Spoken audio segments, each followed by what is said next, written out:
നമ്മൾ ഇന്ന് നോക്കാൻ പോകുന്ന ഒരു ഇയർ എൻഡ് ആക്ടിവിറ്റിയാണ് number range carry forward. Number range carry forward എന്ന് പറയുന്ന ഒരു പെർട്ടിക്കുലർ ഇയർ എൻഡ് ആക്ടിവിറ്റിയാണ് നമ്മൾ ഇന്ന് നോക്കാൻ പോകുന്നത്. ഈ നമ്പർ റേഞ്ചസ് എന്താണ്? നമ്പർ റേഞ്ചസ് നമ്മളിപ്പോൾ ഒരു പെർട്ടിക്കുലർ ഡോക്യുമെൻറ്റ് ഒരു പോസ്റ്റിങ്സ് ഒക്കെ ചെയ്യുമ്പോഴത്തേക്കും അതെല്ലാം രജിസ്റ്റർ ആവുന്ന ഒരു പെർട്ടിക്കുലർ ഡോക്യുമെൻറ്റ് നമ്പറിലായിരിക്കും. അതിന് വേണ്ടിയിട്ട് നമ്മൾ നമ്പർ റേഞ്ചസും പ്രൊവൈഡ് ചെയ്ത് കൊടുക്കും. ഫോർ എക്സാമ്പിൾ, ഞാനിപ്പോൾ FB-N1 എന്ന് പറയുന്ന ഒരു പെർട്ടിക്കുലർ ട്രാൻസാക്ഷൻ കോഡിനകത്ത് പോയിട്ട് ഞാനിപ്പോൾ കമ്പനി കോഡ് സ്പെസിഫൈ ചെയ്യുന്നു. ഞാൻ JA12 എന്ന് പറയുന്ന ഒരു company code and change intervals എന്നുള്ള ഓപ്ഷനിൽ ക്ലിക്ക് ചെയ്യുക. ഇതിനകത്ത് ക്ലിക്ക് ചെയ്യുമ്പോൾ നമുക്ക് സർട്ടൻ നമ്പർ റേഞ്ചസ് കാണാൻ പറ്റുന്നുണ്ട്. 0, 1, 14, 15, 16, 17, 18 എന്നൊക്കെ പറഞ്ഞിട്ട്. അതായത് നമ്മൾ പോസ്റ്റിങ്സ് ഒക്കെ ചെയ്യുമ്പോഴത്തേക്കും അതൊന്നെങ്കിൽ SA, KA, KR, KZ എന്നൊക്കെ പറഞ്ഞിട്ട് പെർട്ടിക്കുലർ ഡോക്യുമെൻറ്റ് ടൈപ്സിലാണല്ലോ സേവ് ആവുന്നത്. ആ ഡോക്യുമെൻറ്റ് ടൈപ്സിനെ റെപ്രസെൻറ്റ് ചെയ്യുന്ന നമ്പേഴ്സാണ് ഈ 0, 1, 14, 15 ഒക്കെ.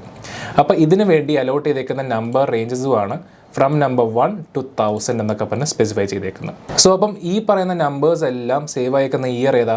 2024 ആണ്. സോ ഇത് 2024 എന്ന് പറഞ്ഞ ഫിസിക്കൽ ഇയറിലാണ് ഈ നമ്പേഴ്സ് എല്ലാം സേവ് ആയേക്കുന്നത്. സോ നമ്മളിപ്പോൾ ചെയ്യാൻ പോകുന്നതെന്ന് പറയുമ്പം 2024 സ്പെസിഫൈ ചെയ്തേക്കുന്ന ഈ നമ്പർ റേഞ്ചസിനെ എല്ലാത്തിനെയും 2025 നമ്മൾ ട്രാൻസ്ഫർ ചെയ്യാൻ പോവുകയാണ്. ഓക്കെ, സോ അതിന് വേണ്ടിയിട്ട് I will be using the transaction code OBH2. Okay, OBH2 എന്ന് പറയുന്ന ട്രാൻസാക്ഷൻ കോഡ് യൂസ് ചെയ്തിട്ട് ജസ്റ്റ് വാർണിങ്സ് കാണിക്കും and continue. Company code I will be giving JA12 as A company code. നമുക്ക് ഒരു പെർട്ടിക്കുലർ നമ്പർ റേഞ്ച് മാത്രം transfer ചെയ്താൽ മതി എന്നുണ്ടെങ്കിൽ ഇവിടെ നമുക്ക് സെലക്ട് ചെയ്ത് കൊടുക്കാം. അല്ലാന്നുണ്ടെങ്കിൽ എൻറ്റയർ വാല്യൂസ് ട്രാൻസ്ഫർ ചെയ്യണമെന്നുണ്ടെങ്കിൽ കൊടുക്കേണ്ട ആവശ്യമില്ല. Source physical year details source ആണ് ചോദിക്കുന്നത്. സോഴ്സ് ഡീറ്റെയിൽസ് എന്ന് പറയുമ്പോൾ 2024 എവിടെ നിന്നാണ് നമ്മൾ ട്രാൻസ്ഫർ ചെയ്യുന്നത്? 2024. ടാർഗറ്റ് ഫിസിക്കൽ ഇയർ, അതായത് എങ്ങോട്ടേക്കാണ് ട്രാൻസ്ഫർ ചെയ്യുന്നത്. സോ എനിക്ക് 2025 എന്ന് പറയുന്ന ഫിസിക്കൽ ഇയറിലോട്ടാണ് ട്രാൻസ്ഫർ ചെയ്യേണ്ടത്.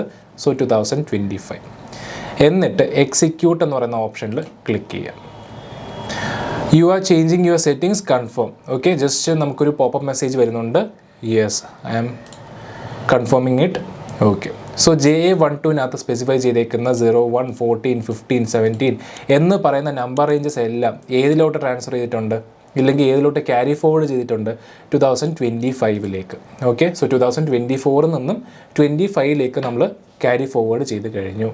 ആൻഡ് ഞാനിപ്പം FB-N1 കയറി നോക്കിക്കഴിഞ്ഞാൽ JA12 ആൻഡ് ചേഞ്ച് ഇൻ്റർവൽസിൽ ക്ലിക്ക് ചെയ്ത് കഴിഞ്ഞാൽ 2024, 2025 എന്ന് പറഞ്ഞിട്ട് നമ്പേഴ്സ് എല്ലാം ക്യാരി ഫോർവേഡ് ആയിട്ടുമുണ്ട്.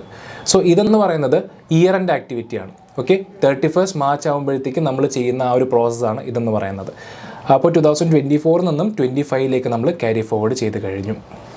ഇതേപോലത്തെ SAP റിലേറ്റഡ് ഇൻഫോർമേറ്റീവ് വീഡിയോസിനായി ചാനൽ സബ്സ്ക്രൈബ് ചെയ്യുക, ബെൽ ഐക്കൺ എനേബിൾ ചെയ്യുക.